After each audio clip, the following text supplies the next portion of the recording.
ready? It's the Roundtable with me, Robert Bannon. Well, welcome to another edition of the Roundtable Talks. Hi, I'm Robert Bannon, and I'm so excited about I'm such a nerd for actors. As an actor, I just want to talk about acting for hours. I want to talk about what technique, what method, and I thought I was multitasking until I looked at our next guest's list of things. And do we have 4 hours? Because Behzad, you do like a lot. Behzad Dabu is here, and we're going to go over his entire career and all of the advocacy work that he does, all of the teaching he does, and all of the acting that he does. Welcome, Behzad, to the show. Welcome. Hi, thanks for having me. It's an honor to have you. And I am such a nerd that I can nerd out about acting. So if I get too nerdy, I love nerding out about acting. I can't wait to talk to you about your teaching and all that you do. But you literally, as far as my research is, you have this whole country kind of covered. You have New York roots, you have Chicago roots, you have LA roots. You're like on tour across the country. Where did it all start? I was actually born in Boston, so even more of the country covered. I've moved west. I was born in Boston. I was raised in a lower middle class place in Syracuse, New York, upstate New York. And I lived there, and then I went to school in Chicago at Columbia College, Chicago. I did a 10-year theater career in Chicago. Did a couple plays that brought me to LA, and then stayed in LA. And now I've been in LA for almost 7 years. I've aged myself. If you're good at math, you figured out my age. If you're a casting director, he's 26. So talking about, so you go to Columbia College in Chicago for theater, for acting, for drama. Yeah, BFA in acting. Yeah. Was it always stage initially? When was the moment you realized I want to be an actor? Okay, it was always stage. It was always stage. In fact, the young 20s me was so ignorantly like, I don't do television. I'm never going to do that. That's not for real actors. I had believed this, like, subscribed to this very wrong mentality where it was like, oh, they get multiple takes. That ain't real. That ain't real. You know what I mean? They're editing together the best performance. That's not real. I don't feel that way anymore. But yeah, my mom acted when she was a kid in India. Okay. And her dad, so my grandfather on my mom's side, still acts to this day in India. They're all like stage actors in India. So they've like written, performed, and been doing shows together, sort of like a family troupe for like 70 years. Wow. It's in your genes.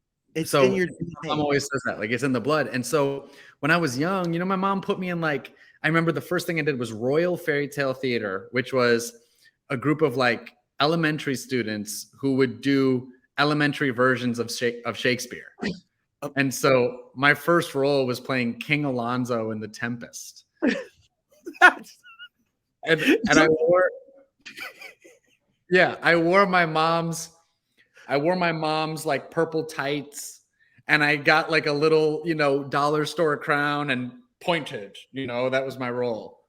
You were classically trained from the go, right? Yeah. To the hard stuff, right? To the good stuff. Absolutely. And just, so that was my first thing. And then I did school plays and things like that. And I was like, oh, I think I could do this for real.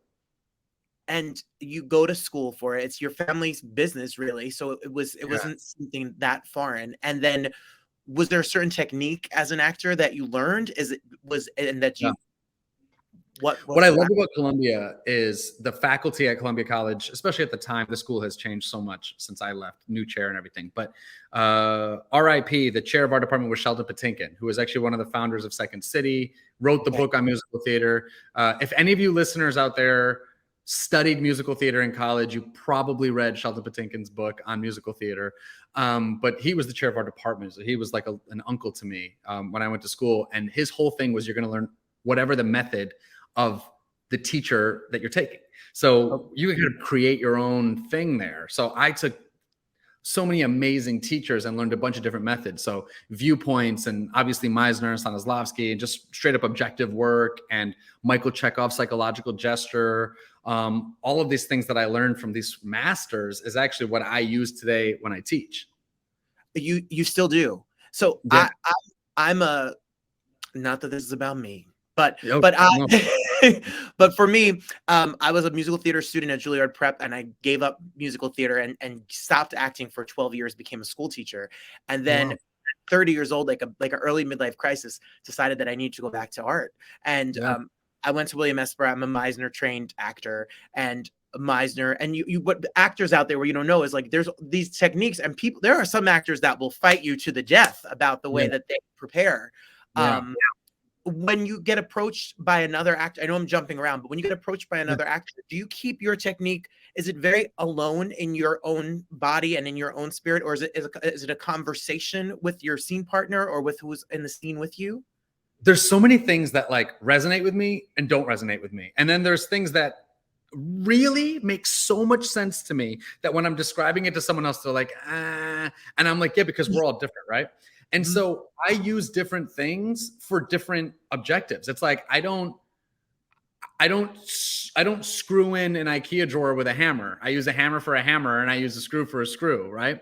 And so I do different things. Like if I'm doing a broad, I'll give you an example. If I'm doing a broad comedy and I get cast in like Noises Off, or the television version of that is like some sort of Big Bang Theory style show, right? Network sitcom.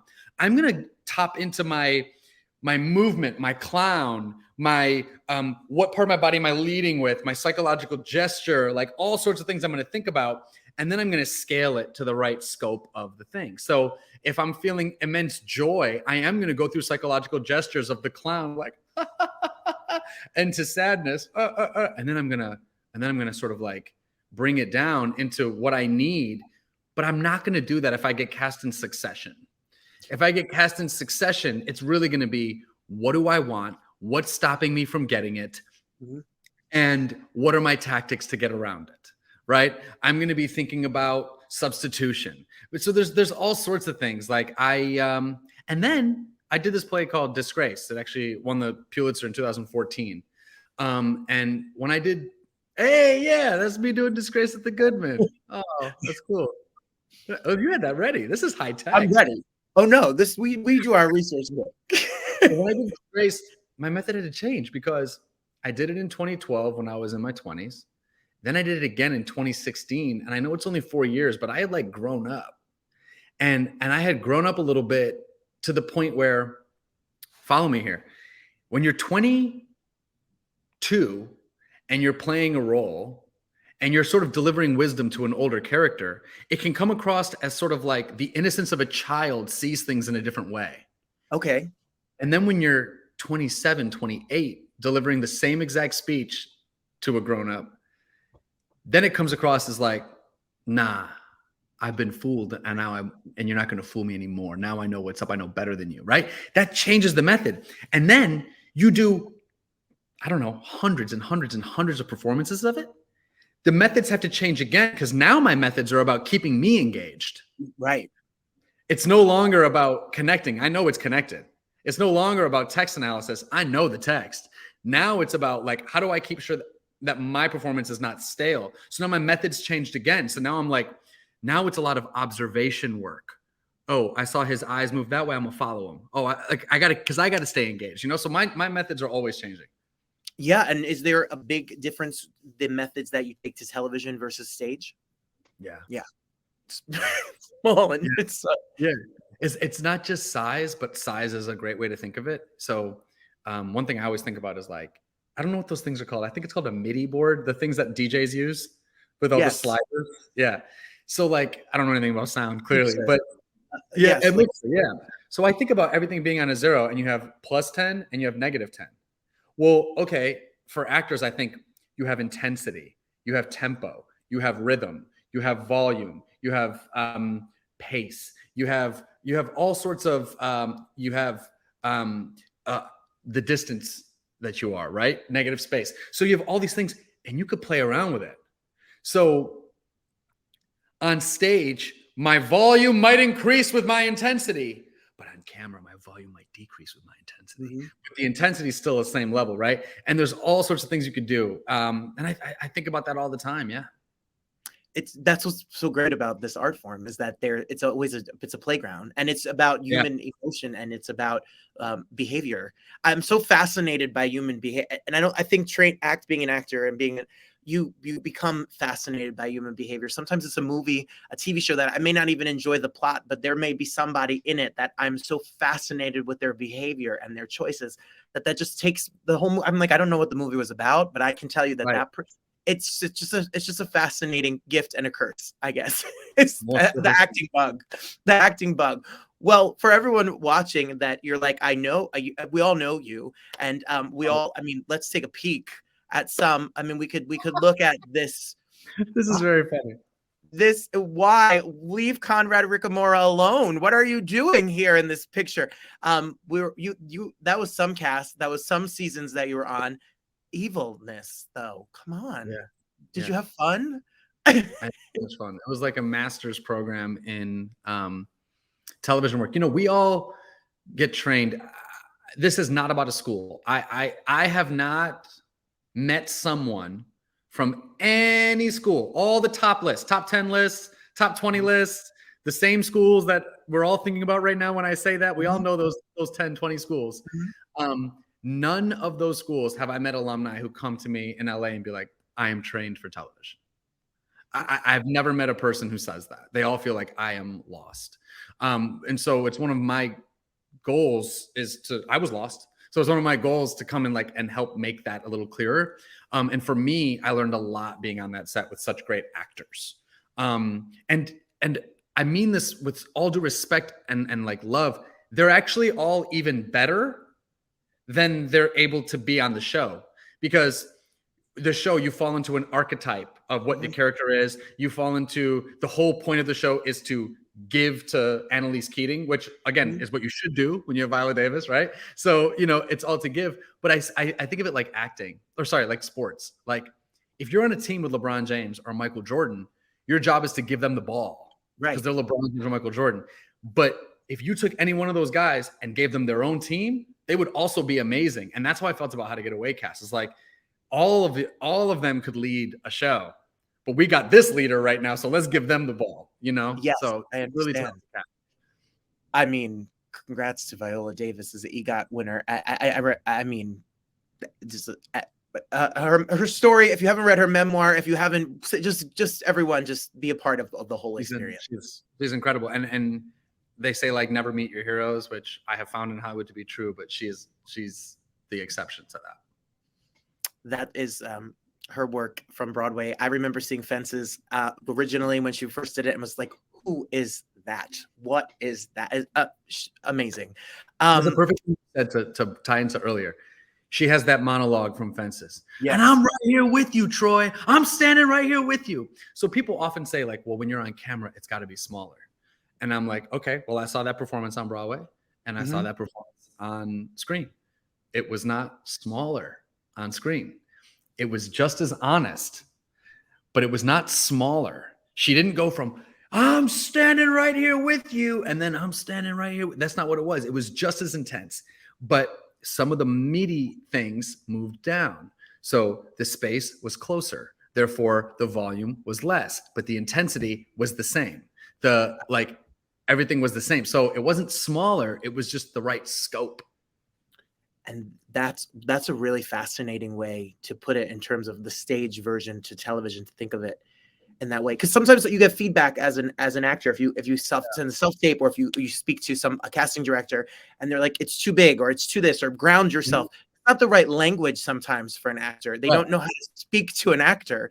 That makes sense sometimes. So that is a great everyone watching. So what's the note behind the note? The note behind the note is too big. Okay, if it's too big, when do I speak big in real life? If I'm talking to somebody across the room. So what if I imagine that I'm talking to somebody sharing a pillow with me?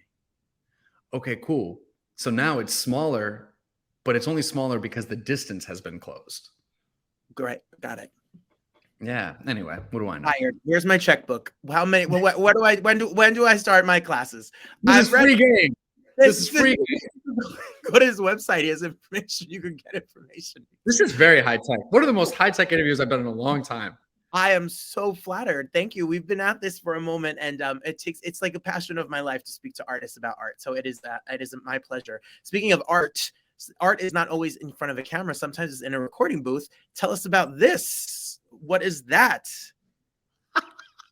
This is amazing. I haven't seen that in years. Oh my God. That is the most fun I've ever had as an actor in my entire life. Without a doubt. If someone said, what was the best day you had as an actor? The answer would be the first day in the booth as Azad, the cheetah in The Lion Guard, the modern spinoff of The Lion King, where Simba grows up and has a child named Kion, the lion. Incredible cast. I think it's Gabrielle Union, David Oyelowo. Incredible actor, David. And Rob Lowe, really awesome cast. And it's so much fun because you cannot go too big in the voiceover booth. I was in there for my first time and I was like doing the characters, and the director was like, "We hired you because you're an actor. We need you to do this." By the end, I'm like I was a cheetah and I was jumping on him. You know what I mean? It was so fun. It was just like, become a child, pretend, be on the couch cushions that you've turned into a fort in your basement, and like be a cheetah. And I had so much fun. And I immediately told my agent, I said, more episodes. I want as many possible episodes of this as I can. I could have done that for the rest of my life. There's generations of kids who are listening to your voice, and it still runs and it's still played, and it has to be. We've had a lot of great voiceover actors here, like that have worked. Rob Paulson, and they can't even there are people who have done this their entire life. It's also such a nuanced art that they come in with character voices and noises, and that they can just whip these voices out. Is what's a whole other thing. Yeah, it's so fun. It was so fun. So as an artist and as an actor and as a producer, before we talk about a little bit more about mentees, and I want to talk about Hillman, because I loved your students and meeting your students on the show. How important of it as, and you're a social you're an activist as well. You speak, I saw you are if it's this Chicago Inclusion Project you're linked with, and these different projects. How does art and advocacy go together in your opinion? What's your definition of where they meet? It's like, I know everybody says the word like representation, right? Mm-hmm. And like, I get that. But to me, it's deeper than that, right? Like, representation can actually change the whole thing. I was born in the 80s, so I grew up in the 90s. And in the 90s, I sometimes challenge people. I say, who looked like me on TV in the 90s? And you'll be like, oh, there's got to be someone. And you start thinking, and you're like, the answer is no one. The answer is literally no one. And we had Apu on The Simpsons, voiced by a white guy, literally painted, and my dad has a master's in architecture from MIT, and in his office was being called Apu, and in the 90s. And I'm like, so Apu wasn't really representation, my dad's not Apu. He has a master's in architecture from MIT, so he's not Apu. And so, there's that. But now we have a few more, right? So you get your Mindy Kalings and your Riz Ahmeds and your Dev Patels and your, Hassan Minaj's and whoever it is. And now the culture can start to say, oh yeah, maybe you should study in the arts. Because when I made a decision to study acting, no one looked like me doing it. And so that representation is real. And so how do we increase that? It's like, I found a lot of times that people, it's not that they don't want to do it, they don't know how to do it, or they haven't thought about it in a different way. So a lot of what the Chicago Inclusion Project does is seeks to level the playing field for women, people of color, LGBTQ communities, and people with disabilities in the Chicago arts and media scene, to sort of like help the companies that want to do better be better, and like meet the people. It's so important. When I was in acting school, Rami Youssef, who the show Rami's on Hulu, is out now. He was the year before me, and he had the same teacher, and he had written it and sold the show. And the teacher, everyone that was Middle Eastern in the classes, then they always used him as an example that he wrote a story. And I had a co-student of mine who was so angry that whenever his agent or manager sent him an audition, it was this typecasted, a terrorist, bad guy. And he was like, I don't want to take the roles, and I don't want to take the roles, but I'm not going to work because there is no role for me. And then it became someone's going to take that role. Absolutely. And someone's going to take the role. And then it becomes a conversation about being a producer or a creator to then create the work, which is very scary in its own different skill set. So have you been faced with? Oh yeah. Of course. Oh yeah. And it's like, I think about that all the time. I'm like, I'm going to turn this role down because it's incredibly offensive. And I wish that me turning this role down would actually enact change, but it's not going to, because someone's going to take the role. The role is going to get done, and they don't care about the role enough anyway to like care about the actor. So, because the role's not even important enough to do that. So yeah, it is rough. And I'm going to get these numbers a little wrong, but they're close. There was something like 21 Muslim characters on television last year. And of those 21, 15 were threats. So if you're in middle America and you don't know many Muslims, and then you see there's 21 Muslims on TV, but 15 of them are threats, right, of course you're going to believe in a Muslim ban. Of course you're going to believe that the Muslims are coming to change your way of life and whatever, because that's all you see. And so that's how representation is important, It just, growing up and seeing trans characters and characters in wheelchairs have fun lives. Like, how come every character in a wheelchair is miserable? What if a character in a wheelchair has a boyfriend or a girlfriend and they're having a great time? Never. Like, so like if we start to see representation differently, it actually doesn't just open up the minds for the people who are of that community, but also for everybody else to go, oh yeah, of course. Absolutely. Well, what is so fascinating at my years as an educator and teaching in the 5th grade, we used to, for Black History Month, I used to do this, close the door so I didn't get in trouble. And I used to say to them, there's no wrong answer. When you think of a doctor, what race and gender are they? And they would all say, well, most of them would say what their doctor was, which mostly was a white woman. Then you ask them what a nurse is, and they would always be a woman. A teacher is always a woman. And then you would say someone who does your nails, and they had the stereotype about an Asian culture. And then if you told to the students, and I said there was no wrong answer to prove a point, what does someone in jail look like? They would say a Black man.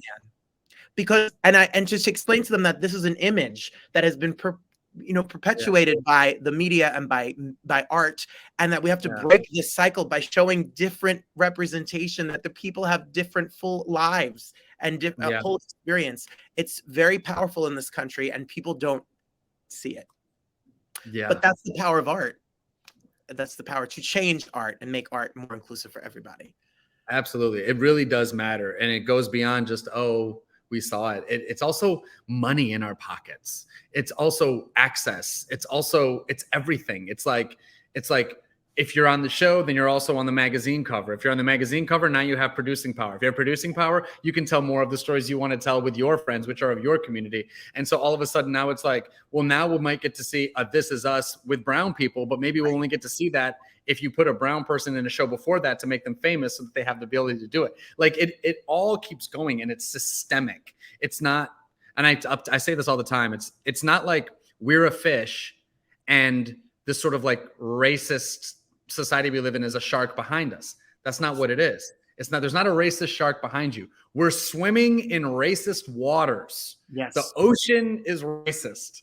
And so we have to navigate swimming in the racist ocean. We're not worried about the shark. Right. And that is the greatest analogy I've ever heard of it. That is the best analogy. The whole thing is said. I mean, people are going to think we're nuts, but that's fine. They're not our people. The whole thing is rigged. The whole system is, it's not a person. Right. It is a whole system that's just built to benefit a certain person, a certain type of person. And it's in the power of the ability to be able to create in all business and all across all of them. Well, which brings us to it. I don't know how this all translates, which came first, but you did a television show that I really love, which is with Lena Waithe, and you did the show, and then I don't know if this was before you got involved in Hillman. I don't know how you got involved in Hillman, but all roads lead to, it's a small world. Yeah. How did your involvement in the Hillman Grad Productions and program, and there's a mentorship program. If you're an actor or a writer or in many art forms, that you can go to the website and they'll tell you when they open up applications, hillmangrad.com, and you can apply to be a part of it. How did this all come about? Surprisingly, they're not related. I was in Chicago. And so when you're in Chicago, there's not that many shows. We had Chicago PD, we had Chicago Fire, we had Chicago Justice. There was one more. Chicago PD, Fire, Justice. There was one more. I forget what it was. And we had The Chi. And I just auditioned for the role like anybody else and got it on The Chi. So I did that. And it was a cool role. But when I was out in LA, I was coaching a lot of actors. And there was a great actor that used to work at Hillman Grad named Armand. And Armand is amazing. Say that again? His last name Factor? Yes, Armand B. Factor. Yes, that's correct, on Instagram. He's been here. He's been here. Yeah, I mean, we had a great conversation about his career, and it's fascinating. He's on a bunch of shows now and everything. So yeah, but I was working with him. I was his acting coach for a little bit, helping him on all of his auditions, and all of their auditions. Sorry, and I was helping them all of their auditions, and they were great, like really sort of doing really good work. And when this job opened up of running the acting track of the Hillman Grad Mentorship Lab, they reached out to me and I sort of got that job that way. And now, after that, kind of unrelated, I'm actually now the acting coach for The Chi. So I work with all the actors on The Chi as the coach before they get to set for season 5 and season 6. You did an episode of the show. Then in a roundabout way, you become the director of the acting track of this program. And now you're the acting. Wow. I know, it's weird. The small world and like just doing good work and all that kind of leads to that. So yeah, the Hillman Grad Mentorship Lab is cool. It used to be sort of an informal lab for like writers and things. And then Lena and Justin and Lacey and Armand, these people had this idea of formalizing it. So there's an acting track, there's a writing track, there's an executive producing track. Hillman Grad also works with a company called Rising Voices, the Indeed Rising Voices, for a director's lab, which is separate from the mentorship lab. But that is another thing for directors. The Hillman Grad apps are actually closed for this year, but we'll open up again next year for season 4. But it's great. There's 8 to 10 actors, 8 to 10 writers, 5 to 7 producers every year. And they get once a week sort of meetups and training and networking and all of that to sort of introduce people from these communities to the stuff that the schools didn't teach, which is how to get an agent, how to get a manager, how to understand how to read a scene, how do you read a call sheet, what is a production company versus studio versus network, what are the differences of those things. And so it's not necessarily craft teaching. I do have a scene study that I teach on Thursday, which is craft, but this is more business and sort of how to be an artist in LA. Oh, there they are. That's last year's cohort. That's last year. There's Johnny, and some of them have been here on this program, and we talked about them being the future of this business and what they write and what their ideas are. They're going to push things to even a better, more fair, great place. What you really are a person of service. I mean, like you don't keep all the secrets to yourself. Has that always been intentional? Is that something that people have tried to talk you out of? What? Why are you giving this all away? every day. I don't know. It just feels so like, it's not like a pie. It's not like if I have a slice, that's one slice left for you. Like, it's just not like that. And you're right, especially like people in my type, because I work a lot to help sort of brown men. So Middle Eastern, South Asian men, Indian, Pakistan, men and women, of course. I really want that representation to be better. But technically, if we're looking at it in a sport-like atmosphere, that's my competition. Right. And a lot of times I've like coached people and then auditioned for it and then they got it, And like people have been like, whoa. And I'm like, yeah, but I believe like the if I look at this brown dude who looks like me, comes into the room and auditions against me, and we are sort of combative with each other, what about in 3 years when we're playing cousins or brothers on a TV show? Because I thought the whole point was I want us to eventually get to a place where there's an Indian family drama. And if there is, don't I want you to play my brother? And therefore, don't I want us to have good, you know what I mean? Yes. White people, when a white dude walks in and another white dude walks in, it's not necessarily competition because there's another 50 of them, but that means we're operating from a point of scarcity. And I don't want a scarcity mindset. We should all know what's up. I believe in wage equality. What's the word? Transparency. Yes. I believe in age transparency. I believe in experience transparency. And I believe we should be like, they offered me this on this. So make sure you go and get that. This is what I'm, this is how old I am. And when they said this, I want all that transparency because we should all, I don't know, like Viola Davis says, send the elevator back down. Yes. I get that. And a few people in my life have helped me, have gone up and beyond to help me to get, like, a few people have been like, I'm taking a shot.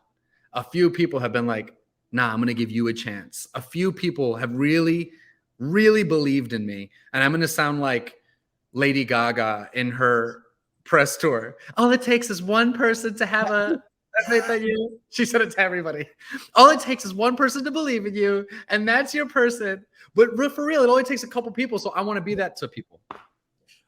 That's very moving to me because I think we all can think of the person or people who said, I've got you, or I'm going to let you in. It's a very scary business and it's very closed, and a lot of people are afraid to share their resources or their contacts or to let someone in because it feels like it's a business of fear.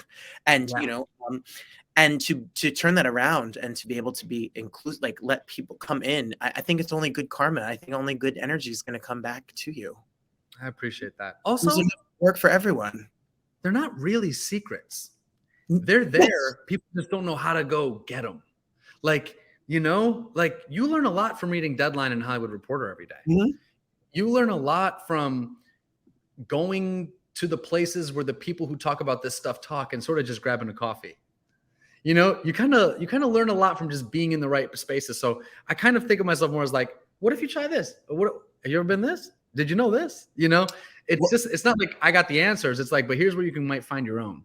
Well, I get asked, I don't really act as much anymore. I do this nonsense and sing and all this other stuff, but I get asked sometimes in classes with students, even my younger students, when I was younger, they'd say like, how do you start? How do you know a famous person? How do you know? And for me, it was all about, I know people hate this answer. And I used to say this in acting school and they would get mad about networking as being a skill, but we all can be talented. You could be talented as hell, but if you're not liked, if nobody wants to work with you, and if you don't know how to communicate, and I used to say to them, I'm in New York, you go to New York, you go on Playbill, you go on Broadway World, you go on all of these sites, you find the off Broadway show that is an original piece of work, you go and see it, and if you like it, you reach out to the playwright and you say, I'm an actor and I want to have coffee with you because I really love your work.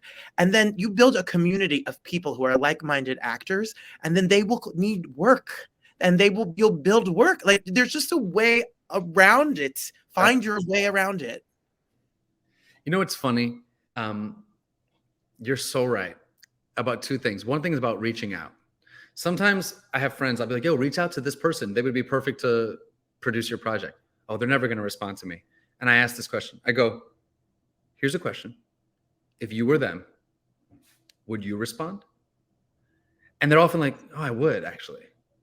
Like sometimes people ask me to do something. And I'll be like, I think you would. Like, well, you're here right now. I mean, it takes it, and you could say no, and we'll keep on moving, and it's okay.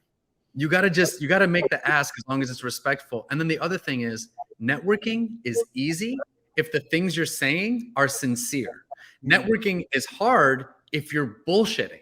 Mm-hmm. And so when you hated the play and you go out of your way to be like, I loved it. Now it's hard because you're bullshitting. But if you found something to latch onto and be like, in the second act, you had your lead character all of a sudden fade into the background. Like, let's talk about that. Now that's a genuine connection. It's not going to feel like bullshit because I'm telling you, people can feel bullshit. Every listener can feel the bullshit. Oh, they're just sucking up to me. Oh, they're just doing this. Oh, they didn't really like it. Blah, blah, blah. Plus, 9 times out of 10, if you didn't like it, they probably didn't like it. And we're like, yeah, I know. I got a note. You know? Right. No, and that I should have prefaced that. It's not in a user kind of way. It's not in a way to use somebody. It's in a way to find a community of like mind. Go see stuff and find people that resonate with you, and then reach out and say what you did mattered. You'll be surprised at maybe what kind of friendships and relationships you can forge. You just got to start and keep going, and then keep going, and then keep going. And you got to be resilient. And that's the key word. Yeah. Down. And I mean, I'm sure you could sit here and talk about 1,000+ auditions that you wanted, that you wish you would have gotten, that would have made you a lot of money, that would have been years of work, that you're down to the bitter end, and there's something that makes you get up the next day and send that next tape and learn that next scene. Oh yeah, some brutal rejections. Brutal rejections. I got hilarious stories one day that I'll compile into a one-man show of rejections. I've been down to final couple a lot, but one I'm thinking of right now, I was down to a final couple, and I found out I didn't get it because I was with the other guy. We were going back and forth in the room, and casting brought him into the room and hugged him when the door closed, but it was glass. The door was glass. So they like waited for the door to close, and then the door closed, and they like hugged and celebrated. And I'm like literally 3 feet away on the other side of glass. And I was like, the door is glass. I can see you. So my agent called 5 minutes later, like, hey, it's not going to go your way. I said, oh, I know. I watched them celebrate because the door is glass. One of the most brutal rejections I've ever had. I was just like, it was not funny, I'm sure, that day. It's funny now. It was not funny. I grabbed my backpack and just walked out like, I didn't get it. You get the call from the agent. You didn't get it. No shit. I think I just saw it. Listen, everybody watching, if you want to, please follow Behzad. Go to Instagram, make sure that you keep up posted with all of the work. And if you want more information about all of the things that he's doing, you can go to his website as well. I know there's a button for coaching and all sorts of information. You're the real deal. You're such a pleasure, and thank you for sharing your time with us. But also thank you so much for teaching and making a great artists of all different genders, races, ethnicities, sexualities, etc., giving them a place to learn and the keys to some of this kingdom. It's really a powerful thing. I really appreciate it. Thank you so much for having me. I'm so thrilled to be asked. So thank you so much.